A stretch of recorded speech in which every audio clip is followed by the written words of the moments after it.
Shabbat Shalom.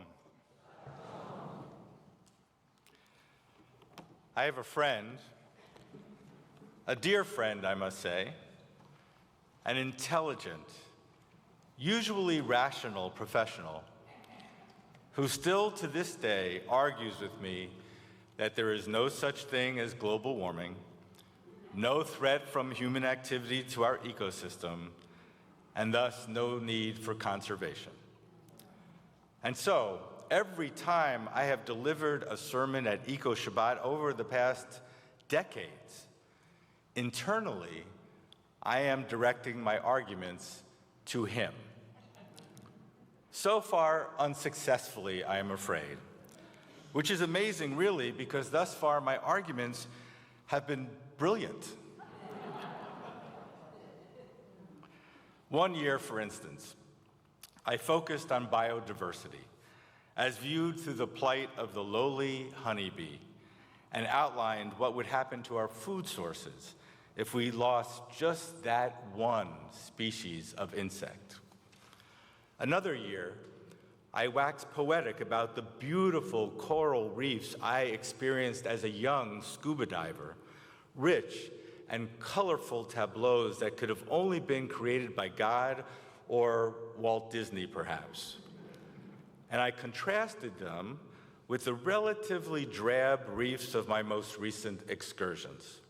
My friend, by the way, has been on some of those same dives with me, and that still did not move him.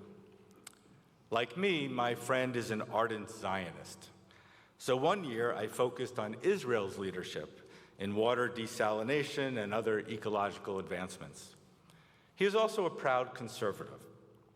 So I pointed out that conservation is at the very heart of conservatism.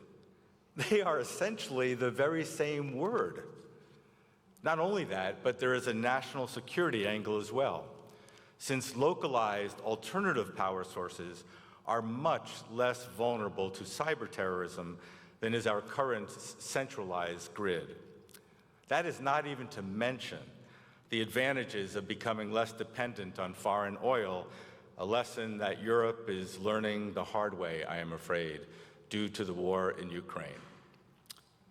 Knowing how business-minded he is, I spent one entire sermon extolling the economic and job creation benefits of the solar and alternative power industries, and I wondered out loud, from a business perspective, why does it make more sense to dig carbon-based fuels out of the earth at great expense, and then to process and transport them at even greater expense, when solar and wind power are free for their taking, available everywhere, and renewable to boot?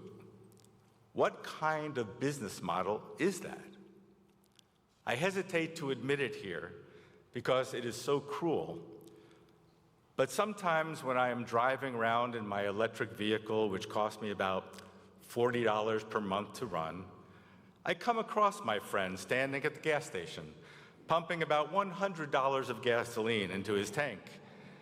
And I open my window, call out his name, and then just smile and wave as I drive by. Of course, in my past sermons, I have also brought to bear the myriad Jewish texts which call upon us to protect and defend God's creation, all to no avail. So a few years ago, exasperated by my failure to convince him, I turned instead to the issue of schmutz. I hate schmutz, I declared. Do you really want to live in a schmutzidic world?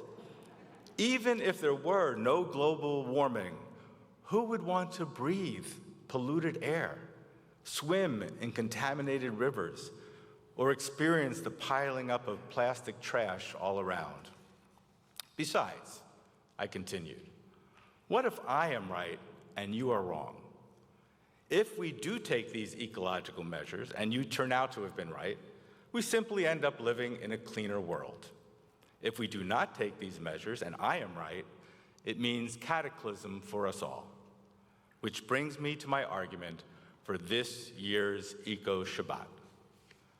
For even though all reputable climate scientists now agree that global warming is based on human activity, and even though the rate of the melting of the ice caps has become alarming, and even though parts of both Europe and the United States are literally ablaze and sweltering in unprecedented heat waves, which is why we're all indoors this evening, and even though what in the past had been once in century storms now strike with fierce regularity on an annual basis, and even though it appears that we now stand at a decisive ecological precipice, here I am at yet another EcoShabbat, still trying to convince my friend.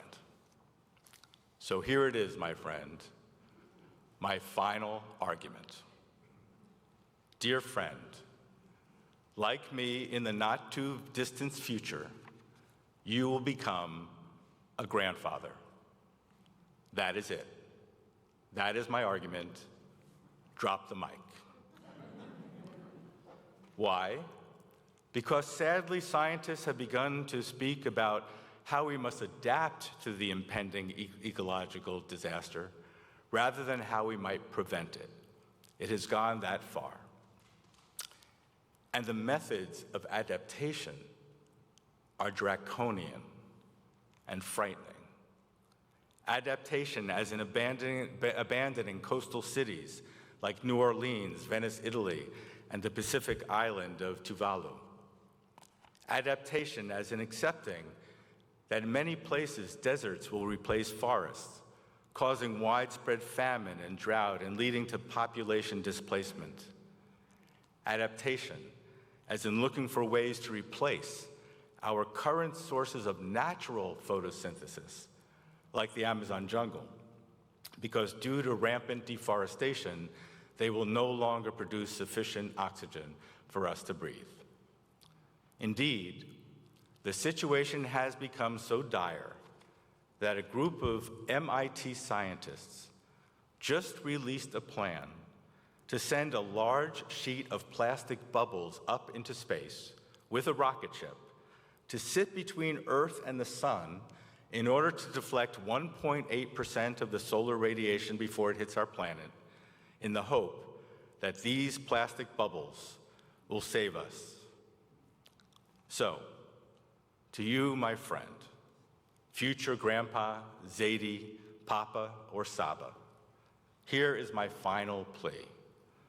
If none of my logic, none of the scientific proofs I have offered over these many years have convinced you, how about this?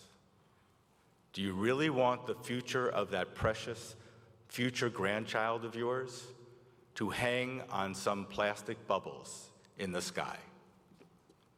If not, let's stop arguing and start working together. Working to pass legislation that curbs greenhouse gases and protects our precious biodiversity, that will replenish those reefs and protect our polar ice caps, that will support the propagation of alternative energies and clean up and recycle the plastic schmutz that is despoiling our beautiful natural heritage. If we agree to do that, then perhaps at our next EcoShabbat, I can write a sermon congratulating all of us on the incredible progress that we have made. But don't you worry, my friend. We will still have other issues to debate over dinner, to the horrified consternation of our wives. But let's put this one to rest. For as one future grandfather to another, I ask, which is more important, really? To win the argument or to win a viable, clean, and verdant future for our grandchildren and for the great-grandchildren and the great-great-grandchildren that, God willing, will come after them? Kei nihi ratzon, may it be your will, O God. And let us say, Amen.